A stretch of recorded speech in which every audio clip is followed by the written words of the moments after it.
Hi.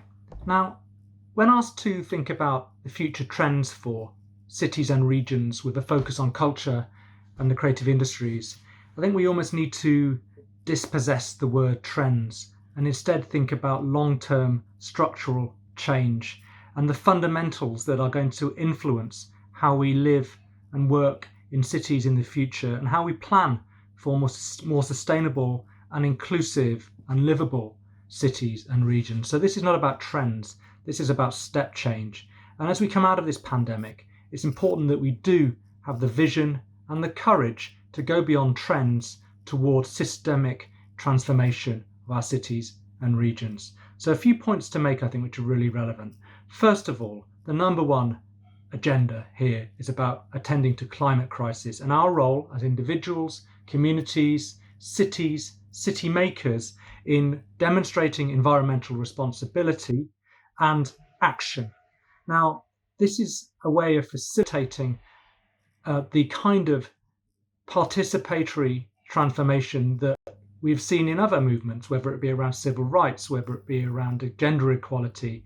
We need artists and creative practitioners to be given the platform to lead from the front, to find solutions, to utilize their creative tools, their imagination, to find ways towards building more resilient and environmentally sustainable cities.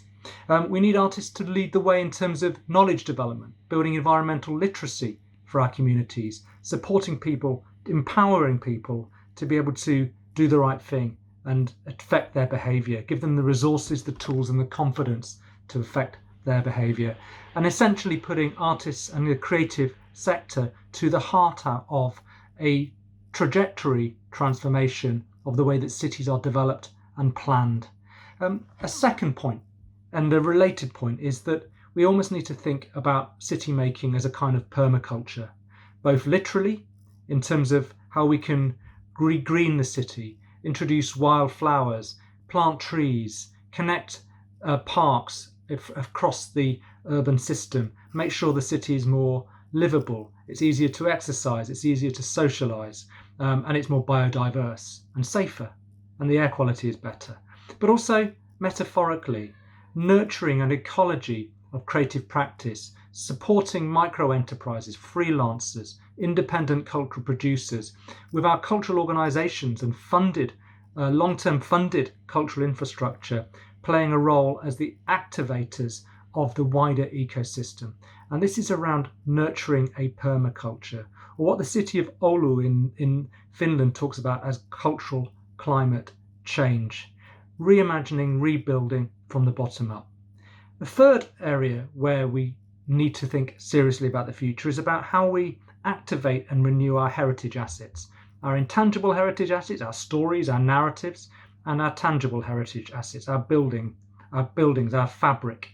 Now, the new European Bauhaus provides tools, guidance, a limelight for that agenda, but there are also other tools, thinking about, for example, the role that digital technology provides to make heritage buildings more accessible, interactive, utilising lighting, utilising smart systems, and integrating heritage assets within contemporary developments so they become reanimated and fit for purpose in the future. But critically, going back to the point about intangible heritage, we need to maximise the role that digital has now to tell the stories of the past, recharging the museum sector, recharging the heritage sector overall so that we can provide depth and interaction through our digital technology. So we're bringing the past to life so it's meaningful in the present and in the future. A third agenda here is around transdisciplinary and impact-facing practice. Historically, cities are hardwired so that different sectors don't necessarily work together very well. Universities haven't historically had that civic pillar where they worked in an applied manner to develop R&D and new knowledge with the resources that are at play in that city. Different sectors are not nurtured in an interdisciplinary or transdisciplinary way. But I think the solutions of the future require us to build teams that are interdisciplinary, that bring together different kinds of expertise, different kinds of practice.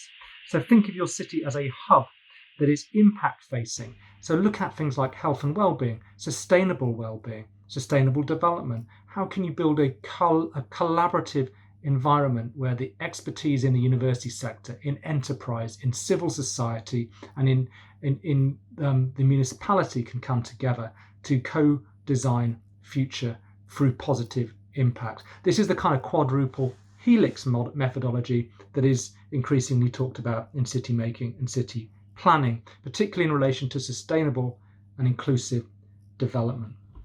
The next point is that we need our cities to be more inclusive, to be radically inclusive. We all get the importance of talent being a major resource, the main resource for the economy, for society as a whole. And yet we know that the cultural sector, the creative industries, does not maximize the talent resource that it has available to it. Too many pathways are blocked. Too many people are not able to access the kind of privilege networks that are so that are affording people who have those networks such opportunity. I think that as we move from this pandemic, our cities need to be radically innovative or radically inclusive in a kind of fight back towards tolerance